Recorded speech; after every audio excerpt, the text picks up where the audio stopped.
Regresamos a 55 minutos. ¿Cuántas cárceles tiene el nuevo modelo?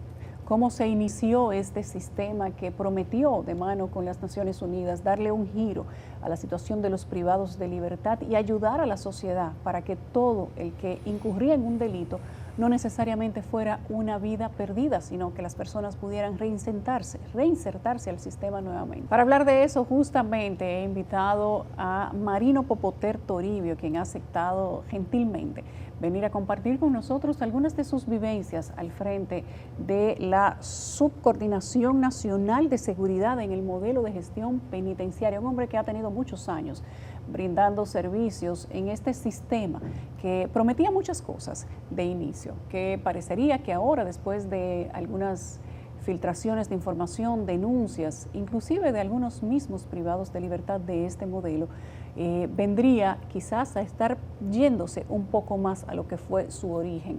Digamos que la mano de la policía dentro de este sistema de gestión penitenciaria. Señor Popoter, buenas noches, bienvenido. Buenas noches, gracias por la invitación, un placer para nosotros estar con usted. No, gracias a usted que aceptó venir aquí. ¿De dónde viene el sistema de gestión penitenciaria? Su experiencia, ¿cuántos años tenía ya en el sistema? Bien, para los televidentes quiero hacer un preámbulo a cómo surge el nuevo modelo. A partir de la ley 224 de 1984, que ordena en su artículo 10 la creación de un cuerpo de vigilancia y supervisión de los procesos dentro de las prisiones, que no fuera ni guardia ni policía, para ir sustituyendo precisamente a estos cuerpos de seguridad del Estado, uno encargado de seguridad nacional y otro encargado de seguridad ciudadana, que no tienen el expertise dentro de las prisiones. A partir de esta ley, que manda a la creación de este cuerpo, se diseña, se crea la Escuela Nacional Penitenciaria para precisamente formar a este personal. Se inicia en Puerto Plata, un prototipo de formación con la ayuda de la Unión Europea, el PARME específicamente, y se forma una cantidad de hombres y mujeres para manejar un espacio en la prisión dividido de la cárcel ya que existía para hombres y para mujeres. A partir de ahí, y viendo los resultados que dio ese prototipo, entonces se extrapola hacia otras ciudades, siendo Yaguate el segundo municipio, y específicamente San Cristóbal la segunda ciudad, donde se continúa con la formación de este personal. Este personal iba a trabajar en Najayo Mujer específicamente, luego entonces se forma personal en Elías Piña y en Dajabón. Nosotros fuimos formados con una concepción, pasando por un proceso de entrenamiento riguroso que dura un año, un concurso público, donde teníamos que someternos a una serie de pruebas, y si la pasábamos entonces nos graduábamos, o se graduaban los mejores para entonces continuar con el trabajo. Cuando eso, nosotros todavía era un apéndice de la Dirección General de Prisiones.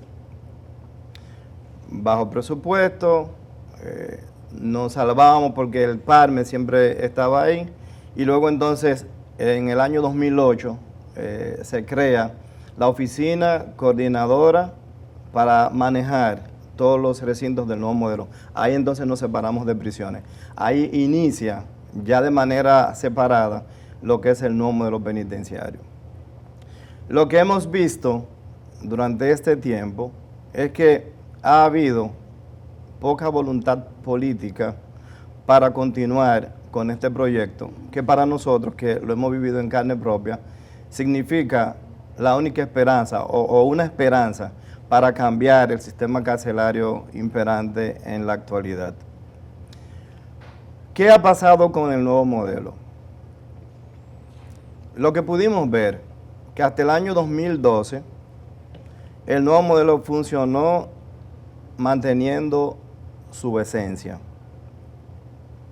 Y lo digo así porque pudimos ver resultados tangibles en cuanto al nivel de reincidencia, que en esa época era uno de los más bajos aquí en Latinoamérica, y nos comparamos en algún momento con los niveles de reincidencias de otras naciones más desarrolladas.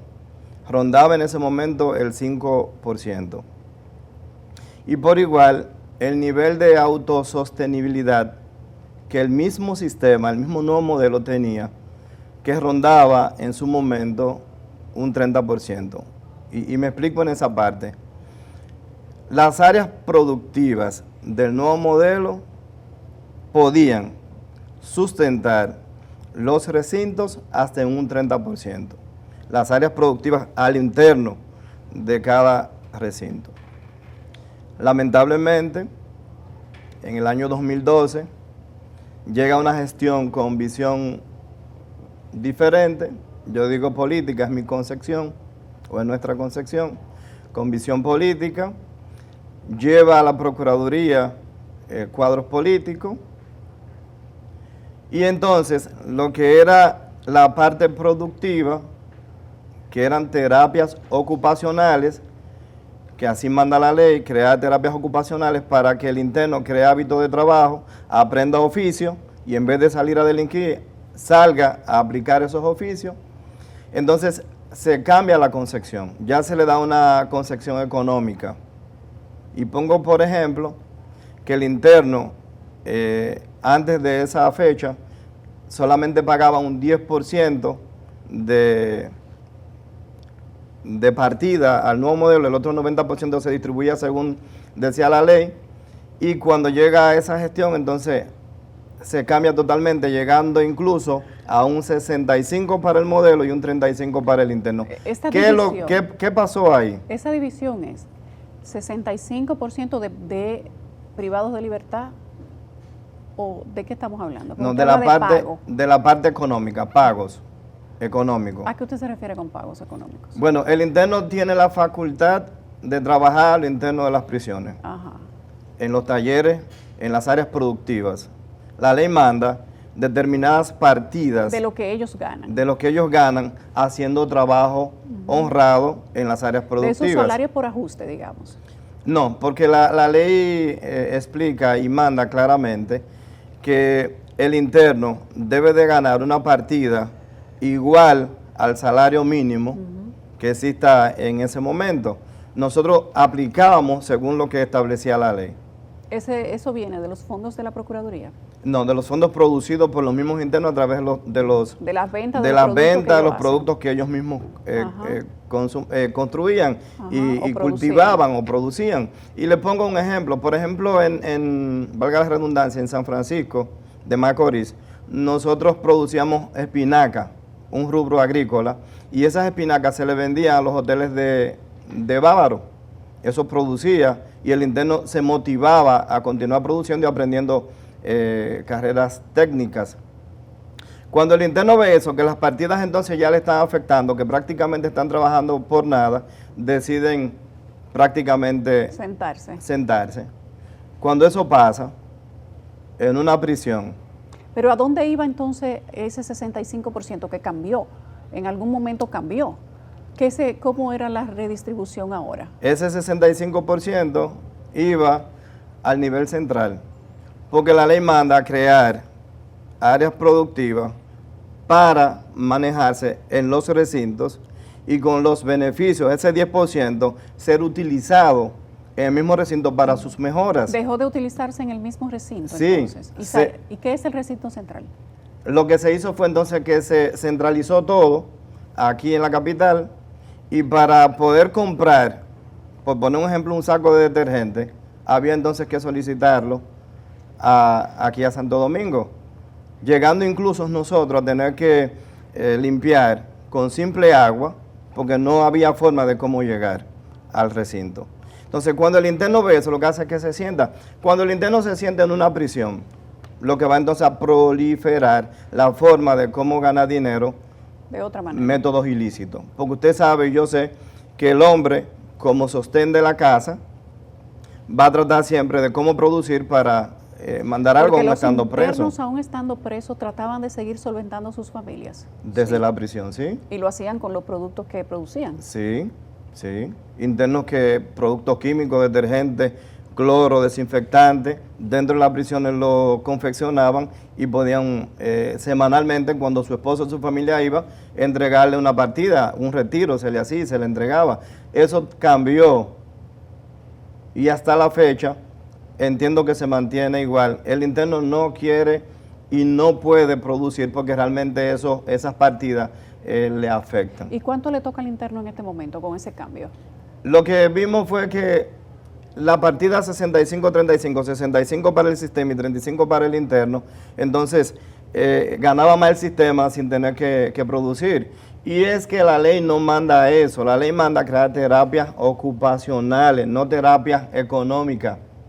Entonces, como eso cambia, baja el nivel de producción en el modelo y yo le pregunto ahora mismo, ¿cuál es el nivel de autosostenibilidad que tiene el nuevo modelo? Que me lo diga alguien de lo que están dirigiendo el sistema. Ese fue uno de los detalles. En principio, lo que les dije, de la parte política y el nivel de degradación de la producción de los internos implicó una reducción en cuanto a eso. Nosotros, en ese momento, porque nosotros hemos sido, en mi caso, un luchador incansable de que se mantenga la esencia que dio origen al nuevo modelo.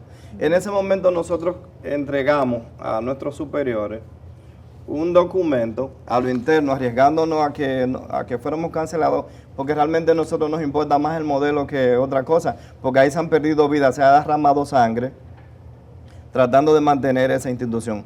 Nosotros entregamos un documento que se llamó Una mirada a la esencia del nuevo modelo, dirigido a nuestros superiores, porque siempre hemos utilizado las vías institucionales instauradas para nosotros decir lo que hay que corregir. Entregamos ese documento de alrededor de 8 páginas para que se corrigieran elementos que estaban pasando. Otra cosa que nosotros pudimos ver, Yulisa, es que el personal formado en el nuevo modelo, donde se gastan una gran cantidad de recursos para su formación, no se garantizaba prácticamente su permanencia en el nuevo modelo. ¿Por qué? Una persona que tenía 5 años, 6 años, no veía oportunidad de crecimiento porque se ponía, y todavía se pone, a desempeñar una determinada jerarquía. Nosotros tenemos un grado de escalafón por rayas aquí en la charretera. Se ponía a desempeñar una función y no se le pagaba, asumiendo a esa persona las responsabilidades. ¿Cómo así que no se le pagaba? Por ejemplo, yo soy agente de una raya. Agente BTP. Ajá, agente BTP de una raya. Ajá, que son como la policía, como el raso. Como los militares del sistema penitenciario del nuevo modelo. Esos son los BTP. Bueno, militares en sí no. Nosotros tenemos una formación militar por la disciplina. Sí, para poder mantener disciplina porque... Dentro del recinto vienen siendo el equivalente a eso. Sí, porque son la autoridad, no son militares inscritos en el Ministerio de la Fuerza Armada, pero sí son el cuerpo de seguridad con este rango de investidura dentro del sistema. Así es. Entonces, un agente de una raya lo ponía a desempeñar y lo pone a desempeñar la función de un agente de 2 rayas que se llama encargado de área. Okay. O el encargado de área de 2 rayas lo ponía a desempeñar o lo pone a desempeñar funciones de supervisor de servicio, que es el agente de 3 rayas. ¿Por qué? Por escasez de personal muchas veces. ¿Pero por qué se llegó al punto de escasez de personal? Porque yo conozco el sistema de gestión penitenciaria y hasta el punto en el que estuve, o lo dejé, o lo daba seguimiento, había una escuela de formación, habían BTP suficiente para las cárceles de nuevo modelo que había, o el sistema de nuevo modelo, los centros que habían, y venían más, porque se estaban formando nuevos agentes. Hacia allá voy. El hecho mismo de ver que me pone a desempeñar una función y duro 5 años en la función y no me la pagan, eso crea hasta cierto punto desesperanza, porque todo el que ingresa a una institución trata de crecer dentro de ella. Si tú ves que te estanca, entonces, ¿qué tú haces en ella? Esos muchachos, al ver que no le pagaban, condiciones de trabajo extenuantes, un alto nivel de estrés, porque la segunda profesión que tiene un alto nivel de estrés, más que los controladores aéreos, es el personal que trabaja dentro de las prisiones. Entonces, al ver eso, lo que deciden es precisamente salir de la institución. Después de haberse formado hasta de licenciado, de ingeniero, al ver que no crecían, tenían que salir. Y es una de las cosas que yo critico en cuanto a una mirada de la esencia del nuevo modelo, que nosotros formábamos ese personal, se gastaba un dineral en su formación en la escuela, y cuando ya podíamos sacarle beneficio porque se preparaban en otras áreas como psicología, como abogados, entonces preferían salir del sistema porque el sistema no les brindaba las oportunidades que ellos entendían que debían de tener. Salieron muchos. Te pongo un ejemplo, la escuela hasta el día de hoy ha graduado 3,000 y pico de personas. En el nuevo modelo quedan alrededor de 1,500 personas. O sea, el 50% de nosotros hemos tenido que salir, unos por una causa, otras por otra, pero la mayoría es por ver la desesperanza de que no crecen dentro de la institución. Y yo te digo, o yo le digo, un joven que salga del bachillerato y vea una institución que ingresa y no hay cómo crecer, ¿va a tener las aspiraciones de ingresar a esa institución? Yo entiendo que no. No. Por igual, todas las situaciones que se han venido dando hasta ahora, secuestro de personal, no sé si usted ha visto en la prensa, agentes agarrados introduciendo ilícitos al interior de los recintos. Drogas, armas. Y el mismo maltrato, las jornadas extenuantes laborales. Eso ha hecho que muchas personas, muchos jóvenes que quieren ingresar, lo piensen 2 veces, sabiendo también que el trabajo penitenciario no es un trabajo que motive mucho a ingresar, pero con el nuevo modelo, aquí se hizo una diferencia, porque yo recuerdo que año tras año la escuela graduaba una promoción, año tras año. En la actualidad, la Escuela Nacional Penitenciaria tiene alrededor de 1 año que no gradúa a nadie, pero tampoco hay motivadores para el ingreso, tampoco los hay. Nosotros contratábamos un personal, la escuela contrataba o reclutaba un personal A, clase A en su momento, ya la escuela está contratando un personal clase Z, poca depuración, clase Z, y da pena decirlo, sin ninguna depuración, prácticamente introduciendo personas de todos los barrios populares del país. Sin depuración. Muy poca depuración. Y en la práctica nosotros pudimos verlo porque manejábamos el sistema. Y te doy un dato alarmante. Un muchacho que se graduaba de la escuela, prácticamente al mes nos estaba entregando su renuncia porque veía que no había esperanza para seguir en la institución. Y yo como subcoordinador de seguridad recibía mensualmente un promedio de 30 renuncias mensuales. 30 renuncias mensuales, precisamente porque no veían esperanza de mantenerse en el sistema. Has dicho algo importante, que pareciera que volver a ver en el sistema armas, drogas, secuestros, ataques, inclusive a los mismos agentes de seguridad. Ha habido momentos en que uno piensa, pero ¿estamos viendo el nuevo modelo o estamos viendo el sistema tradicional? ¿Esa es la Victoria o esa es Najayo? Y hay algo en esto que preocupa y que hace que nosotros nos hagamos la pregunta, ¿se está viniendo en picada el nuevo modelo de gestión penitenciaria? Pero quiero que hablemos sobre eso dentro de algunos segundos porque tenemos que hacer una pausa.